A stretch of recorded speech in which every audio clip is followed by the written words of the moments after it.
Love story ಹೇಳು ಹೇಳು ಅಂತಿದ್ದಾರ, ಹೇಳ್ತೀನಿ ಕೇಳಿಸ್ಕ. ಹೇಳು ಮಚ್ಚ. ಈಗ ಫಸ್ಟ್ ಸ್ಟಾರ್ಟಿಂಗ್ 8th ಅಡ್ಮಿಷನ್ ಆದ್ರೆ ನಮ್ದು ಕೊರೋನಾ ಬ್ಯಾಚ್. ಹೌದಾ? 8th ಅಡ್ಮಿಷನ್ ಆದ್ಮೇಲೆ ಅಲ್ಲಿ ದೇವಸ್ಥಾನ ಹತ್ರ ಸ್ಕೂಲ್ ಮಾಡೋರು. ಹಾ. ಅಲ್ಲಿ ಪಾಠ ಮಾಡುವಾಗ ಒಂದ್ ದಿವಸ ಊರೊಳಿಕ್ ಹೋಗಿದ್ದೆ. ಅಂದ್ರೆ ನಾವು ತೋಟದಲ್ಲಿ ಇದ್ದಿದ್ದು, ನಾನು ಊರೊಳಿಕ್ ಹೋಗಿದ್ದೆ. ಹಾ. ಅವಾಗ ಕ್ಲಾಸ್ ಮಾಡ್ತಾರ ಅನ್ನೋದು ಗೊತ್ತಾಯ್ತು. ಹಾ.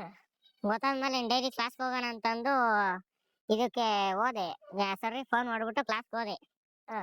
ಸರಿ ಬಾರಪ್ಪ ಅಂತಂದ್ರು. ಹೋಗೋದೇನ ಅವತ್ತೇನ ಹೋಗಿ ಒಂದ್ ವಾರ ತನಕ ಸುಮ್ನಿದ್ದೆ ಕಣ್ಮಚ್ಚಿ. ಹಾ. ಅದಾದ್ಮೇಲೆ ಒಂದ್ ದಿವಸ ಆಧಾರ್ ಕಾರ್ಡ್ ಅಪ್ಡೇಟ್ ಮಾಡಿಸ್ಬೇಕು ಅಂತ ಹೇಳಿರು. ಹಾ. ಆಧಾರ್ ಕಾರ್ಡ್ ಅಪ್ಡೇಟ್ ಮಾಡ್ಸೋಣ ಅಂತ ರಜಾ ಹಾಕಿದ್ದು ಒಂದ್ ದಿವಸ. ಹಾ. ರಜಾ ಹಾಕಿದಾಗ ನೋಡಪ್ಪ ಸಂಜೆ ಆಧಾರ್ ಕಾರ್ಡ್ ಅಪ್ಡೇಟ್ ಮಾಡಿಸ್ಕೊಂಡು ನಾನ್ ಸಂಜೆ ಮನೆಗ್ ಬಂದೆ. ಹಾ.